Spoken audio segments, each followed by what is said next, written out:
네, 안녕하세요. 엘리나입니다.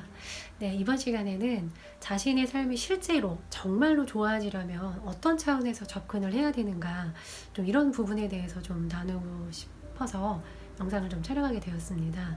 우리 삶을 좋게 도와주는 많은 도구들이 있는데요. 요새 느끼는 것들은 이 실제로 하나를 진짜로 실행하는 것이 정말 엄청난 그런 퍼포먼스가 있다. 이런 거를 정말 느끼고 있는 요즘입니다. 예전에도 제가 영상에서 말씀드렸지만 이 감정과 자신의 이런 생각이 굉장히 삶에서 많은 영향을 미치는데요. 이 감정 같은 경우에도 코어 기법도 있고 릴리즈 감정 흘리기 기법도 있고 또 명상을 통해서 또 음악 테라피도 있고 굉장히 많은 테라피들이 있습니다.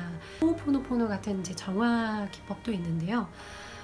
실제로 이런 감정을 해소하고 이렇게 서로 얽혀있던 에너지들이 이런 풀리는 경험을 제가 하게 됐는데, 아무래도 그런 자신의 감정을 솔직하게 오픈하고 또 좋은 의도, 이렇게 좋게 해결하려는 그런 마음을 가지고 그 이슈의 대상과 직접 이렇게 사과를 하거나 용서를 하는 그런 장을 만드는 것이 가장 빠른 것 같다라는 생각을 하게 되었습니다. 실제로 정화 같은 것도 이렇게 시간이 되게 많이 오래 걸리거든요. 또 코어 기법으로 감정을 해소하는데도 이렇게 좀 깊은 이슈 같은 경우에는 그 시간이 되게 많이 소요가 됩니다.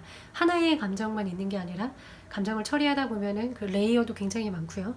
또 그것으로부터 파생되어서 이렇게 또 얽히고 설켜 있는 감정들이 또 많기 때문에 실제로 핵심 이슈에 대한 감정을 처리하는 게 시간이 많이 걸리죠. 우선은 자신의 감정을 표현하는 것도 되게 중요하고요. 보통 이런 화가 나거나 좋지 않은 감정들은 나쁘다는 인식이 있기 때문에 자신 안에 꼭꼭 숨겨두는 경향이 많습니다. 그러니까 드러내는 것 자체가 옳지 않다고 생각하는 것들이 많은데요. 사실은 이 감정을 계속 억누르면 나중에 무기력한 상태가 되거든요. 이제는 그 감정에 대해서 그 화조차 나지 않는 무기력한 상태가 있습니다. 이 감정의 레이어 중에서 무기력보다는 화가 더 높은 차원의 그런 감정이거든요. 무기력보다는 화를 터뜨리는 게 그 사람에게는 확실히 더 도움이 됩니다. 화를 내는 것 자체가 나쁜 게 아니고요. 아예 무감정으로 이걸 억누르고 있는 상태보다는 화를 내는 게 더 유익하고, 화보다는 조금 더 낙관적으로 생각하는 게 유익하고, 이제 이런 식으로 계속 조금 더 높은 상태의 그런 감정 상태들이 있습니다. 그 중에서도 용기를 내어서 나는 그때 이런 감정을 느끼고 있었고 이랬기 때문에 이런 식으로 반응하게 되었다라고 실질적으로 이야기를 할 수 있는 그런 잠깐의 시간을 만들어내는 게 좋을 것 같아요. 물론 이런 과정에 있어서 분명히 충돌이 있을 겁니다. 왜냐하면 그때 나는 이러이러한 감정을 느껴서 이렇게 화가 났어 라고 이야기를 솔직하게 했을 때 물론 상대방도 그런 감정이 또 일어날 수가 있고 나의 그 말을 들었을 때 감정이 일어날 수도 있습니다. 이런 것들을 해소하고 이런 자신의 감정을 솔직하게 오픈하는 것 자체가 나 그때 너무 짜증났거든? 너 그때 그렇게 하면 안 돼. 이런 식으로 비난이나 나의 감정을 쏟아내는 형태가 아니라 그때 그런 상황에서 당신이 이렇게 했을 때 나는 이렇게 무시하는 감정을 받았고 그래서 나는 이렇게 당신에게 좋지 않게 감정이 튀어나갔고 그것을 이제 받았으니까 당신이 또 화가 났을 겁니다. 이런 식으로 되겠죠? 나에게 감정이 담겨있는 상황이라고 한다면 쉽게 알 수 있습니다. 그 사람을 만났을 때 편하지가 않아요. 네. 그 사람하고 아무것도 없을 때는 좋죠. 얽혀있는 것도 없고 그 사람한테 이야기하기도 편하고 같이 있는 것만으로도 편하지만 뭔가 꽁하게 막혀있거나 그 사람이 있으면 괜히 위축이 된다거나 뭔가 편하지 않다 라고 한다면 두 사람 사이에 뭔가가 있는 거겠죠. 막혀있는 보이지 않는 감정의 벽이 있는 겁니다. 누가 되었든 용기를 내어서 먼저 그것을 해결하려고 시도하지 않으면 감정 아무리 처리를 한다고 해도 실질적으로는 직접 해소하는 것보다는 좀 차이가 있는 것 같더라고요. 물론 상황에 따라서 또 어떤 이슈에 따라서 개인마다 다 차이가 있겠지만 그럼에도 불구하고 상대방이 그렇게 이야기를 하면 상대방에게도 그런 어떤 감정이 일어나거나 그 사람에 대한 또 입장을 이야기합니다. 서로에 대한 입장을 이야기하게 되죠. 그러므로 인해서 진짜 몰랐던 것들을 알게 될 수도 있고요.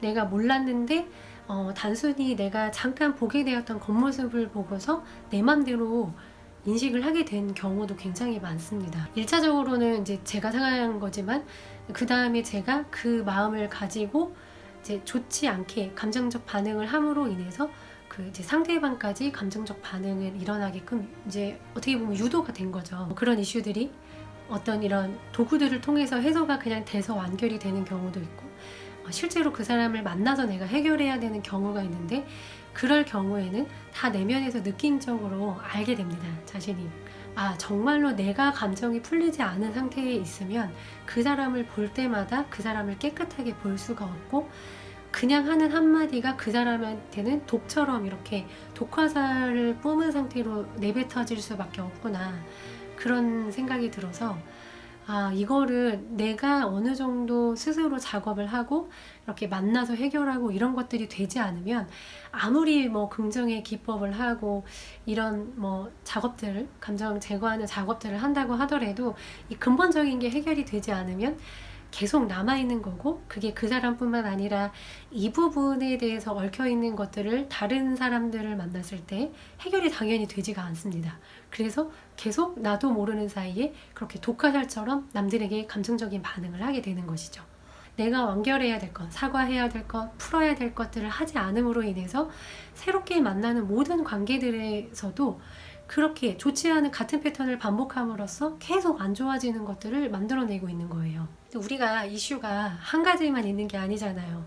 굉장히 많은 것들이 있는데, 실제로 이렇게 하나 완결을 하는 게 굉장히 어렵고, 이거를 완결하지 않으면 내 삶은 실질적으로는 좋아질 수가 없고, 부분적으로 좋아진다고 하더라도 이거 하나 때문에 잘 됐던 것들이 다 무너지는 상황이 언제든지 어떤 상황에서든지 올 수가 있다는 것이었습니다. 진짜 좋아지려면 어떤 이런 불편하거나 어떤 마찰이 일어나는 것은 불가피할 수밖에 없습니다. 좋은 게 좋은 거야 라고 좋은 것만 이야기해서는 이 감정이 절대 해소가 되지 않는다는 것. 타인이 싸우는 것을 중간에서 제지시켜주는 것은 별로 어렵지 않죠. 자신이 중간적, 어떤 객관적인 입장이고 연관되어 있는 감정이 없기 때문에 쉽습니다. 죽기 전에는 이런 것들이 좀 생각이 남지 않을까? 내가 그때 미안하다 한마디 먼저 했으면 됐었을 것을, 내가 이렇게 솔직하게 이야기했으면 됐었을 텐데, 그런 것들 때문에 삶을 많이 또 낭비하게 되고 나중에는 후회가 되게 많이 되는 것 같습니다. 여러분들도 좀 그런 부분들이 있다고 한다면 한번 계속 내 마음에 편치 않게 남아있는 것들, 해결해야 되고 풀어야 되는데 응어리져 있지만 그렇게 시도하지 않았던 것들, 우리 관계에서, 특히 가족과의 관계에서는 거의 없는 사람이 없죠. 가족이 가장 가까운 사이이기 때문에 이런 것들이 가장 많이 얽혀 있기 때문에 이런 것들을 한번 생각해 보시고 이 하나라도 한번 용기를 내어서 한 발짝 그렇게 또 나아가면 진짜 자신을 자유롭게 해주는 게 바로 이것이라는 것을 알 수 있을 겁니다. 그럼 다음에도 또 경험했던 것들이나 좋은 어떤 나눔거리들을 생각해 보고 또 오도록 하겠습니다. 네, 오늘도 봐주셔서 감사합니다.